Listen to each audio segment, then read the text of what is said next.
படைத்தான் இறைவன் உனையே, மலைத்தான் உடனே அவனே.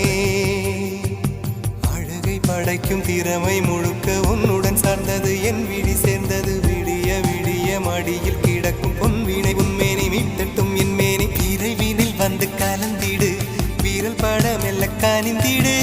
உடல் மட்டும் இங்கு கிடக்குது, உடன் வந்து நீயும் உயிர் கொடு. பல்லவன் சிற்பிகள் அன்று பண்ணிய சிற்பத்தில் ஒன்று, பெண்ணென வந்தது இன்று சிலையே. பல்லவன் சிற்பிகள் அன்று பண்ணிய சிற்பத்தில் ஒன்று, பெண்ணென வந்தது இன்று சிலையே. உந்தன் அழகுக்கில்லை ஈடு, என்ன விலை அழகே, சொன்ன விலைக்கு வாங்க வருவேன். விலை உயிர் என்றாலும் தரு